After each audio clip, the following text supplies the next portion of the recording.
میں تو کہتا ہوں اگر 25 سال پہلے میں نے یہ حدیث پڑھی ہوتی تو میں گلی گلی اس کا پیغام پہنچا چکا ہوتا، اور آج کی صورتحال یہ نہ ہوتی کہ روزانہ ایک نئے مسئلے پر ہمیں نیا انتظام کرنا پڑے۔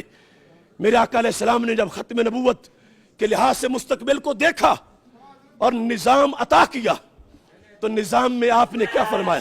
فرمایا لَيَنْتَقِدَنَّ اور الاسلام عُرْوَةً عُرْوَةً، فرمایا ایک ایک کر کے اسلام کے کڑے ٹوٹیں گے، ایک ایک کر کے، قیامت تک کے حالات بتائے۔ فرمایا میری امت میں تمہیں بتاتا ہوں پہلے ہی نہ ٹوٹنے دو تاکہ آگے سب محفوظ رہیں۔ پہلا کڑا کیا نماز ہے، کیا روزہ ہے، کیا حج ہے، کیا زکوٰۃ ہے؟ یہ پلرز آف اسلام ہے، نہ انکار ممکن ہے اور نہ کوتاہی جائز ہے، مگر پہلا محاذ نماز نہیں ہے کہ سب اس پہ اکٹھے ہو جاتے سارا دین بچ جاتا۔ ترتیب دیکھو، علم غیب سے سرکار نے کیا فرمایا وہی ہوا، غیر سمجھ گئے ہم نہ سمجھ پائے۔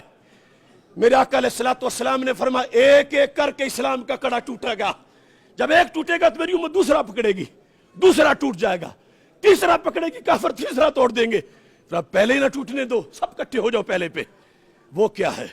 لفظ سنو، فرمایا اولہن نقدن الحکم، فرمایا وہ کڑا جس سے پورا دین بچے گا، نماز بھی، روزہ بھی، حج بھی، زکوٰۃ بھی، فرمایا وہ میری امت کی گورننگ پاور اور نظام حکومت ہے۔ اگر میری امت نظام حکومت اپنا بچا گئی تو ان کے مسلح بھی محفوظ، ان کے آستانے بھی محفوظ، ان کی مسجدیں بھی محفوظ، مدارس بھی محفوظ۔ اور اگر نظام غیروں کو دے دیا تو پھر سب کچھ لٹے گا۔ اب 400 مدارس برما والوں کے کہاں گئے؟ شام کی وہ خانقاہیں، میرے ساتھ وہ حضرات پڑھتے تھے بغداد شریف میں، 5-5 ایکڑ کی خانقاہیں بغداد شریف، عراق اور شام کی، داعش نے اپنی جیلیں بنائیں۔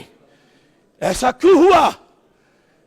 اولہن نقدن الحکم، حکم اسلام، نظام مصطفیٰ صلی اللہ علیہ وسلم، اس پہ کافروں نے پہلا حملہ کیا اور اتنی غلاظت گھوڑی کہ اس موضوع کو ہی ہمارے نصاب سے نکال دیا۔ پھر آخرہن الصلاۃ، سرکار فرماتی آخری حملہ ہوگا نماز پہ، پہلا نظام پہ ہوگا۔ اگرچہ پڑھتی تو ہر وقت ہے مگر پہلا نظام پہ ہے۔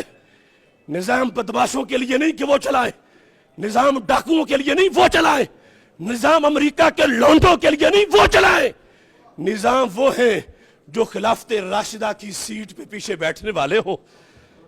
یہ المیہ ہے، ایک ایک مسئلہ آج اس کی حفاظت کے لیے ہمیں نکلنا پڑے گا۔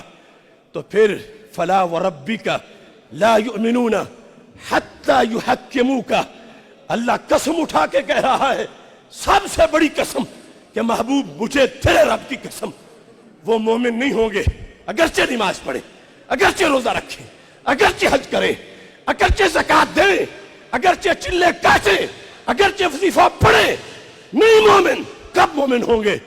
فرمایا حتی یحکموک، محبوب جب تمہاری حکومت لے آئیں گے، مانیں گے تو پھر مومن ہیں۔